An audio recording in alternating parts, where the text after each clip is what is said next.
جھوٹ نہ بولو اور ایک کسی کو دھوکہ نہ دو. میرے نبی نے فرمایا میرا امتی ہر گناہ کر سکتا، دو نہیں کر سکتا، ایک جھوٹ کبھی نہیں بولے گا، ایک دھوکہ کبھی نہیں دے گا.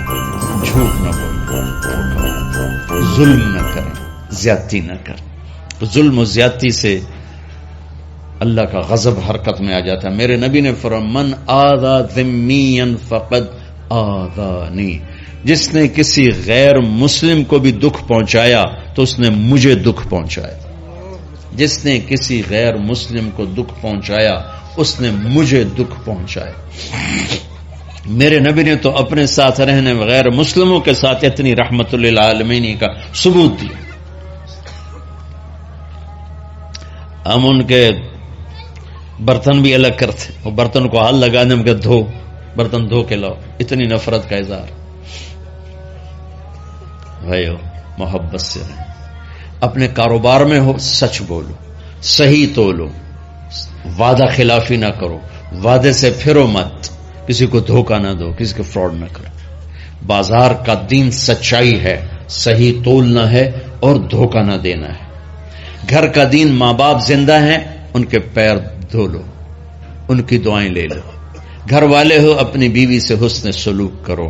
گالی دینا، تانے دینا، طنز بولیاں، اپنے گھروں کو آگ نہ لگاؤ. ہمارا جوائنٹ فیملی سسٹم ہے، ماں باپ کو اپنا مقام دو، بیوی کو اپنا مقام دو. ہمارا سسرالی معاشرہ ظالم ہے، درد سے کہہ رہا ہوں ظالم ہے. ہمارا سسرالی معاشرہ ظالم ہے، چاہے دیندار کہلاتے ہوں، چاہے دنیا دار کہلاتے ہوں، چاہے پڑھے لکھے کہلاتے ہوں، چاہے ان پڑھ کہلاتے ہوں. ظلم ہے. میں کہاں سے اس کی تعویل کروں؟ اگر ماں باپ کی طرف سے زیادتی ہے اپنی بیوی کو بچاؤ. اور کہیں بیویاں ایسی زوردار ہیں کہ وہ گھر کو آگ لگانے پر آئی ہوتی ہیں، اگر بیوی زیادتی کرے تو ماں باپ کو بچاؤ. یہ تمہارا کام بیچ میں ایک پل بننا ہے، دونوں رشتوں کو جوڑنا ہے. جس طرف بہنوں کی طرف سے زیادتی ہے بیوی کو بچاؤ، بیوی کی طرف سے اپنے دوسرے رشتوں کو بچاؤ. ہم اس میں افراط ہوتا یعنی کمی زیادتی کا شکار ہیں. کچھ ماں باپ کے پریشر میں بیویوں پر ظلم ڈھا دیتے اور کچھ بیویوں کے پریشر میں ماں باپ کو ذلیل کر دیتے ہیں. یہ دونوں انسانیت سے دور کی چیزیں ہیں. بھائیو اپنے نبی کی زندگی پڑھو. اللہ کو میرے نبی کی ایک حدیث سناؤں. میرے نبی نے فرمایا یہ جو میرے مدینے والے لوگ ہیں نا، یہ بڑے اچھے ہیں. ان کے گھر میں جب کسی کی ڈولی اترے نا تو اسے یوں لگتا ہے جیسے میں اپنے ماں باپ کے گھر ہی آ گئی. یہ چند دن پہلے میں نے حدیث پڑھی تو مجھے بڑا مزہ آیا کہ میرا تو مستقل مضمون ہے، بیان کرتا رہتا ہوں. آپ نے فرمایا کہ یہ جو میرے انصار ہیں مدینے والے، ان کے گھر میں کسی کی ڈولی آ جائے تو اسے یوں لگتا ہے جیسے اس کو اپنے ماں باپ اور ساس سسروں میں کوئی فرق ہی نہیں نظر آتا کہ یہ ایسے اچھے اخلاق کے لوگ ہیں. چلو اگر یہ نہیں ہو سکتا تو کم از کم یہ نفرت تو نہ ہو. لگائی بجھائی، لڑائی جھگڑے، طلاقوں کی شرح بڑھ چکی ہے صرف زبان کی بدتمیزی پر، صرف زبان کی بدتمیزی پر، صرف زبان کی بدتمیزی پر طلاقوں کی شرح بڑھ چکی. بھائیو اپنے اخلاق سے اپنے رشتوں کو جیتو. ماں باپ کا دل جیتنا ہے، بہن بھائیوں کا دل جیتنا ہے، اپنی بیوی کا دل جیتنا ہے اچھے اخلاق کے ساتھ. بیوی کے ذمہ خاوند کا دل جیتے اچھے اخلاق کے ساتھ، ساس سسر کا دل جیتے اچھے اخلاق کے ساتھ، اپنے بہن بھائیوں کا دل جیتے اچھے اخلاق کے ساتھ. میرے رب کی قسم تم چپ رہنا سیکھ لو، عزت تمہارے قدموں میں آ کے گرے گی. جواب نہ دو، چپ ہو جاؤ، اللہ عزت تمہارے قدموں پہ لا کے کھڑا کر دو. تمہارے قدموں میں آ کے اللہ عزت کو گرائے گا. اولاد کو عزت دو، اولاد کو عزت دو، اولاد کو عزت دو. ان کو ٹائم دو، پھر یہ ساری زندگی تمہارے غلام بنے گے. 3 سال کے بچے کو اسکول میں دھکا دے دیا، آیا تو ٹیوشن والے کے پاس بھیج دیا اور خود اپنے مزے کی ہے تو یہ اولاد کبھی تمہاری نہیں ہوگی. انہیں ٹائم دو اور اولاد کی خواہشات کا خیال کرو. ان پر ایسے ماں باپ ہونے کی ایسی دھونس مت جماؤ. آج کل اولاد نافرمان ہے، آدھا قصور ماں باپ کا ہے، آدھا اولاد کا ہے. کہ یہ وہ شفقت اور وہ محبت اور وہ ٹائم نہیں دیتے، اس سے آگے بات خراب ہو جاتی. اور ایک بڑا حساس موضوع ہے رشتے ناتوں میں اولاد کی رعایت کرو. اپنی اولاد کی پسند ناپسند کا خیال کرو، ان پر مسلط مت کرو. اولاد سے کہتا ہوں کورٹ کی شادیاں نہ کرو، عشق معشوقی کی شادیاں نہ کرو، یہ 99.9% ناکام ہو جاتی ہیں۔ زندگی اور چیز ہے، عشق معشوقی اور چیز۔ اپنے ماں باپ کی دعائیں برکتیں لے کر شادی کرو۔ لیکن ماں باپ سے کہتا ہوں اگر کہیں بچی کہہ دے میں نے نہیں کرنی یہاں، تو اللہ کے واسطے اس کی رعایت کرو، اس کو گائے بھینس نہ بناؤ کہ جس قلے نال مرضی جا کے بن چھڈو۔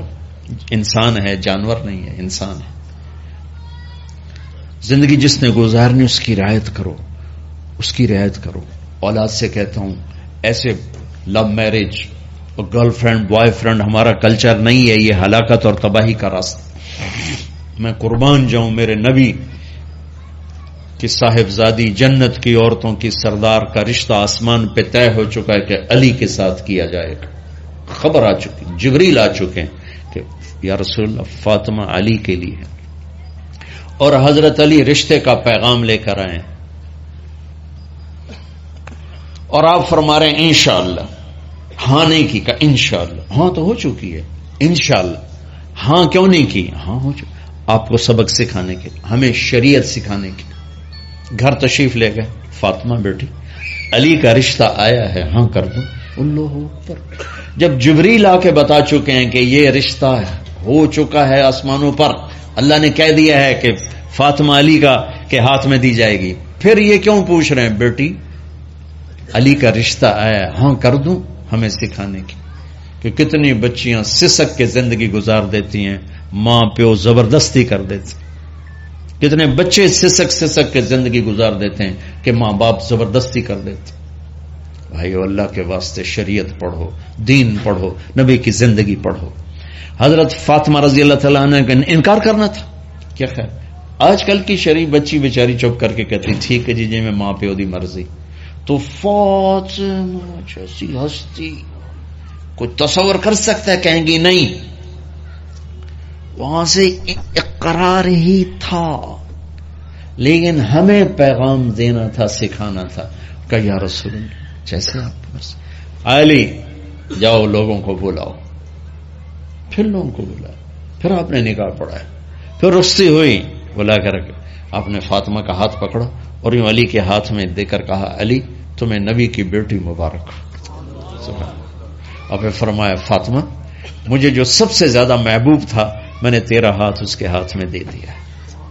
بھائی اللہ کے واسطے اپنی قومی زندگی سے نکلو، رواجی زندگی سے نکلو، پنجاب کی زندگی، پٹھانوں کی زندگی، بلوچوں کی زندگی، سندھیوں کی زندگی، یہ بت ہیں، ان کو توڑ کے نبوت والی زندگی، نبوت والی زندگی، نبوت والی زندگی وہ اختیار کریں گے، ہماری عورتیں بھی سکھی، ہمارے مرد بھی سکھی، ہماری اولاد بھی سکھی۔ تو سارے بھائی نیت کرتے ہیں نا اس کی انشاءاللہ، اللہ تعالیٰ ان کی بخشش فرمائے۔ تو آپ بھائیو ایک تو یہاں مرکز ہے اسماعیل، وہاں جایا کرو جمعرات کو، آپ کا فائدہ ہوگا۔ آپ کے پاس مسجد میں جماعت آ جائے ان کے ساتھ بیٹھا کرو، اس سے آپ کو انشاءاللہ فائدہ ہوگا۔ مہینے میں 3 دن جایا کرو، اس سے آپ کو انشاءاللہ راستہ ملے گا۔ اور دعا سے پہلے اگر کسی سے لڑے ہوئے ہو، مستورات میں کوئی کسی سے لڑی ہوئی ہے یا آپ کسی سے لڑے ہوئے ہو، تو کہ میں ہاتھ جوڑتا ہوں، مر جانے والی جگہ پہ کیا لڑائیاں، معاف کر دو، معاف کر دو، معاف کر دو، اللہ پہ چھوڑ دو۔